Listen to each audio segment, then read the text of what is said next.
let's start part 3rd of chapter 15, our environment, in which we will study about ecosystem. Let's come on to the topic ecosystem. It is the structural and functional unit of biosphere. Ecosystem क्या है? Biosphere की एक structural और functional unit है. और biosphere होता क्या है? जहाँ पर जितने भी लिविंग ऑर्गेनिज्म है वो एनवायरनमेंट के साथ अपनी लाइफ सस्टेन करते हैं. And it is a stable ecological unit. और इसके साथ साथ ये एक स्टेबल इकोलॉजिकल यूनिट भी होती है where regular input of energy and circulation of matter take place. जहाँ पर जो एनर्जी का सर्कुलेशन है वो कंटिन्यूसली बना रहता है या एक लूप में फ्लो होता रहता है. एनर्जी फ्लो वहाँ होती रहती है. And also circulation of matter take place, जहाँ पर मैटर का टेक प्लेस भी होता रहता है. The term ecosystem was coined bye A.J. टैंसले इन 1935. जो टर्म है इकोसिस्टम, ये किसने दिया था? ये नाम दिया था सन 1935 के अंदर A.G. टैंसले ने. All the interacting organism in an area together with the non-living constituents.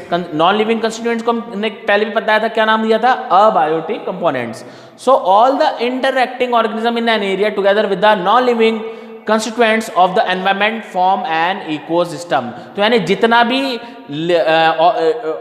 Living organisms है उनका नॉन लिविंग ऑर्गेनिजम्स या नॉन लिविंग कॉन्स्टिट्यूएंट्स या नॉन लिविंग कंपोनेंट्स के साथ जो इंटरेक्शन है एनवायरनमेंट में वो क्या फॉर्म करता है? वो फॉर्म करता है एक ecosystem. Example a lake, a field और अ फॉरेस्ट. देखिए लेक क्या है? लेक, फील्ड, फॉरेस्ट, ये सब क्या है? ये अबायोटिक कंपोनेंट्स हैं, मीन्स नॉन लिविंग थिंग्स हैं. तो ऑर्गेनिज्म का एनवायरनमेंट में नॉन लिविंग कॉन्स्टिट्यूएंट के साथ जो इंटरेक्शन है आपका एक इकोसिस्टम फॉर्म करेगा. Next, types of ecosystem. So these are of two type. दो टाइप के इकोसिस्टम होते हैं. First, natural ecosystem. The natural existing ecosystem without any human support is called as natural ecosystem. यानी बिना ह्यूमन बीइंग के, human support के जो ecosystem, naturally ecosystem exist करता है वो आपका कौन सा वो क्या कहलाता है? आपका natural ecosystem. Depending upon the habitats, natural ecosystem may be terrestrial like desert, grassland and forest, and aquatic like ponds, lake, estuaries and marines. तो देखिए यहाँ ये डेजर्ट, ग्रासलैंड, फॉरेस्ट, ये सब क्या है? नेचुरल इकोसिस्टम के पार्ट है जहाँ पर ह्यूमन सपोर्ट नहीं है. और aquatic like ponds, lakes, marine, ये भी सब क्या है? नेचुरल इकोसिस्टम के पार्ट्स हैं. यहाँ पर भी ह्यूमन का कोई सपोर्ट नहीं है. ये सब नेचुरली एनवायरनमेंट में एग्जिस्ट करते हैं. सेकंड टाइप होता है इसका artificial ecosystem.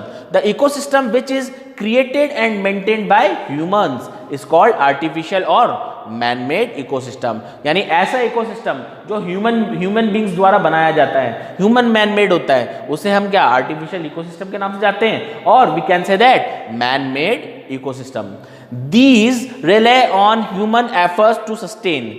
They do not possess a self regulating mechanism. ये जो आर्टिफिशियल इकोसिस्टम है ये सेल्फ रेगुलेटिंग मैकेनिज्म possess नहीं करता. मतलब ये ह्यूमंस के द्वारा ही सस्टेन होता है या कंटिन्यू बना रहता है. ये नेचुरली कोई ऐसा कोई मैकेनिज्म नहीं है कि ये अपने आप चलता रहेगा. इसको ह्यूमन बींग्स के द्वारा या लिविंग ऑर्गेनिज्म के द्वारा ही मेंटेन करके रखना पड़ता है. The inputs are provided by humans' efforts. Agro ecosystem is the largest man-made ecosystem. Other example are aquariums, botanical gardens, parks, fields, etc. इसके अलावा जो एग्रो इकोसिस्टम होता है वो मैन मेड सबसे बड़ा इकोसिस्टम बताया गया है. किसको? आपका एग्रो इकोसिस्टम का, जिसके अंदर एक्वेरियम, जिसमें हम फिश वगैरह, हम घर में हमारे एक्वेरियम होता है जिसमें फिश वगैरह हम रखते हैं. चाहे बॉटेनिकल गार्डन्स होता है जिसमें हम बहुत सारे हमको फ्लावर्स, प्लांट्स अलग अलग देखने को मिलते हैं. पार्क, फील्ड, ये सब मिलकर क्या बनाते हैं? ये सब मिलकर आपका एक आर्टिफिशियल इकोसिस्टम ही डिजाइन करते हैं. क्योंकि aquarium, botanical garden, park, field, ये सब ह्यूमन द्वारा बनाए गए हैं. ये सब ह्यूमन मैन मेड है. इसलिए ये सब कौन से इकोसिस्टम की कैटेगरी के अंदर आते हैं? ये सब आते हैं आर्टिफिशियल इकोसिस्टम के कैटेगरी के अंदर. Next, components of ecosystem. Since the environment refers to both the physical and biological condition, it encompasses both the living means biotic and non-living components of the earth, non living means abiotic. जैसे आपको पता है कि environment में बहुत physical और biological condition matter करती हैं, और ये दोनों चीजें पजेस करता है, लिविंग भी और नॉन लिविंग भी। लिविंग को हम बायोटिक बोल रहे हैं और नॉन लिविंग को अबायोटिक बोल रहे हैं। तो ये दोनों कंपोनेंट्स किसके हैं? इकोसिस्टम के। Now talk about first component, biotic component, जिसको हम लिविंग कंपोनेंट्स के नाम से भी जानते हैं। The biotic components include all the living organism present in the ecosystem. Ecosystem के अंदर जितने भी लिविंग ऑर्गेनिजम्स होते हैं वो किस कैटेगरी के अंदर आते हैं? बायोटिक कंपोनेंट्स के अंदर। Example plants, animals and micro organism, ये सब इकोसिस्टम के कौन से कंपोनेंट हैं? ये सब हैं biotic components. The living organisms are interconnected with one another by various mechanism. अब ये इकोसिस्टम के अंदर जितने भी लिविंग ऑर्गेनिज्म है, ये किसी न किसी तरीके से एक दूसरे से इंटरकनेक्टेड होते हैं, किसी भी मैकेनिज्म से, and show interdependence on each other. और ये जितने भी लिविंग ऑर्गेनिजम्स हैं, ये सब एक दूसरे पे डिपेंडेंट होते हैं, किसी ना किसी तरीके से इंटरडिपेंडेंस इनकी एक दूसरे पर बनी रहती है। These are primarily classified into different groups on the basis of their nutritional relationship. Nutritional relationship मतलब जो फूड इनटेक के बेसिस पर, तो न्यूट्रिशन के बेसिस पर इनको अलग अलग ग्रुप्स में क्लासिफाइड किया गया है। Broadly on the basis of food they consume, the different living organism can be categorized into 3 groups। अब देखिए फूड कंज्यूम के बेसिस पर इनको इन लिविंग ऑर्गेनिज्म को 3 ग्रुप्स में डिवाइड किया गया है। These 3 groups are as follows। देखिए 3 ग्रुप्स कौन कौन से हैं? फर्स्ट प्रोड्यूसर, सेकंड कंज्यूमर और third decomposer. So first of all talk about it's first group, producers. These are basically green plants and other organism which possess chlorophyll. Producers में basically क्या exist करते हैं? Green plants, जो और कुछ organism जो कि क्या पजेस करते हैं? क्लोरोफिल। ग्रीन प्लांट में क्या पाया जाता है? Chlorophyll. These are called autotrophs. और ग्रीन प्लांट्स और कुछ ऑर्गेनिज्म जो क्लोरोफिल पजेस करते हैं, इन सबको हम किस नाम से जानते हैं? ऑटोट्रॉफ्स के नाम से जानते हैं। So they are producers as they absorb radiant energy of sun and produce organic components. अच्छा, ऑटोट्रॉफ्स जो होते हैं वो क्या करते हैं? ये सन से, आपको पता है प्लांट्स क्या, प्लांट्स आपने प्रीवियस क्लासेस में पढ़ रखा है कि प्लांट्स ऑटोट्रॉफ्स होते हैं। They make their own food, ये अपना खाना खुद बनाते हैं, है ना, with the help of sunlight. अपना सनलाइट में फोटोसिंथेसिस प्रोसेस होता है और वो अपना खाना खुद बना लेते हैं। तो ये वही चीज बता रहा है कि they absorb radiant energy of sun and produce organic components like that is carbohydrates, क्योंकि जो फूड बनेगा वो कार्बोहाइड्रेट स्टार्च की फॉर्म में बनता है। All green plants and certain blue green algae which can produce food by the process of photosynthesis are producer.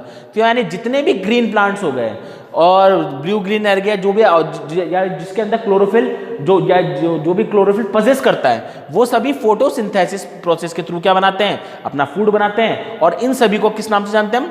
Producers के नाम से। दे convert solar energy into chemical energy and thus are autotrophic. ये क्या करते हैं? ये फोटोसिंथेसिस प्रोसेस में किसका यूज होता है? सनलाइट का यूज होता है। तो सनलाइट में आपकी कौन सी हो गई?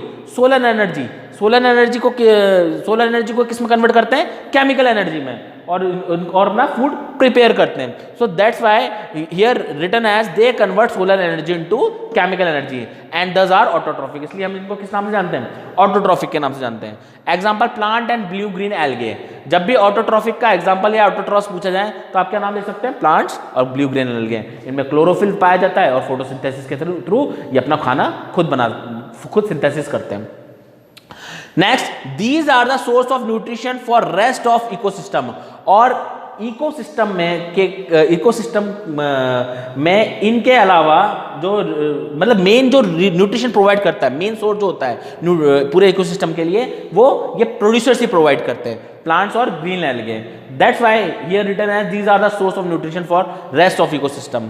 पूरे इकोसिस्टम के लिए ये मेन सोर्स की तरह वर्क करते हैं। Indirectly these are also the source of oxygen and they take up of CO2, so they balance the composition of air. और इकोसिस्टम में जो गैसेस का बैलेंस है वो भी ये मेंटेन करके रखते हैं। जैसे हमको ह्यूमन बींग्स या एनिमल्स को क्या करते हैं, ऑक्सीजन की रिक्वायरमेंट होती है, हम ब्रीद इन क्या करते हैं ऑक्सीजन और ब्रीद आउट क्या करते हैं CO2।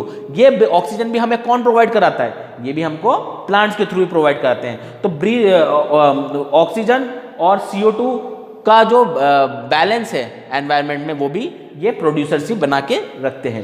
So they balance the composition of air. We can also say that these are the initiators of food chain. और हम इसलिए कह सकते हैं कि फूड चेन जो हमारे एनवायरनमेंट में जो फूड चेन है, फूड साइकिल है, उस फूड चेन का जो इनिशिएटर है वो प्रोड्यूसर्स ही हैं, ये प्लांट्स ही हैं जो पूरे फूड चेन को चलाए रखते हैं और स्टार्टिंग यहीं से होती है। That's why it is called initiator of food chain.